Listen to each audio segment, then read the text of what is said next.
इतिहास गवाह है कि दुनिया के बड़े बड़े युद्ध हथियारों से नहीं बल्कि दृढ़ मनोबल और आत्मविश्वास से जीते गए हैं।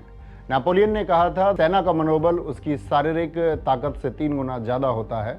आज मैं आपको 1971 में भारत पाकिस्तान के एक ऐसे ही युद्ध के बारे में बताने वाला हूं,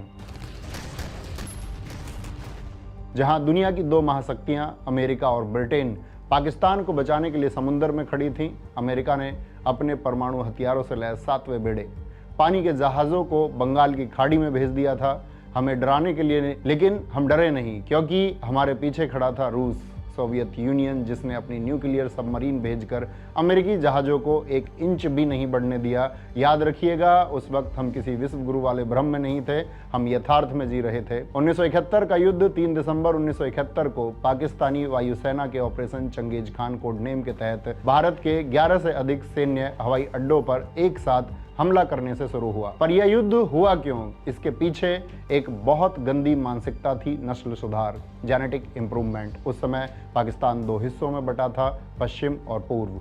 पश्चिमी पाकिस्तान वर्तमान पाकिस्तान के शासक और सेना जनरल, पूर्वी पाकिस्तान वर्तमान बांग्लादेश के लोगों को मुसलमान मानते ही नहीं थे। वो कहते थे कि ये लोग कीड़े मकोड़े की तरह काले छोटे कद के हिंदू कल्चर से प्रभावित हैं, क्योंकि यह उर्दू नहीं बांग्ला भाषा बोलते हैं।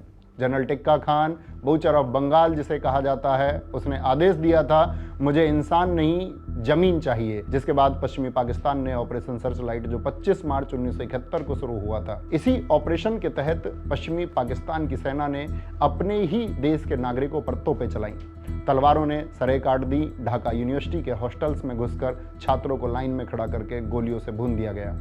और सबसे घिनौना सच यह है कि महिलाओं और बच्चियों के साथ रेप करने के लिए पाकिस्तानी सेना ने बाकायदा रेप कैंप्स बनाए थे और 3 से 4 लाख महिलाओं और बच्चियों के साथ रेप किया गया था। पाकिस्तानी सेना को आदेश दिया गया था कि बंगाली महिलाओं को गर्भवती करो, ताकि पैदा होने वाली नस्ल शुद्ध पाकिस्तानी हो। गर्भ में पल रहे बच्चों को संगीनों से मार दिया गया। यह युद्ध नहीं था, यह नस्लकुशी जिनोसाइड था, क्योंकि लगभग 30 लाख मासूम लोगों की मौत बेवजह इस युद्ध में हुई थी। जब किसी तरह अपनी जान बचाकर लाखों शरणार्थी भारत आने लगे तो भारत की अर्थव्यवस्था चरमराने लगी।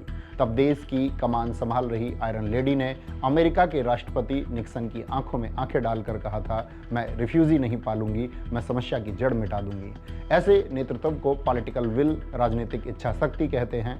आज के दौर में जब हम कड़ी निंदा करके चुप हो जाते हैं, किसी सुपर पावर देश के दबाव में आकर दब जाते हैं, तब 1971 का युद्ध हमें आईना दिखाता है कि दुश्मन को घर में घुसकर कैसे मारा जाता है।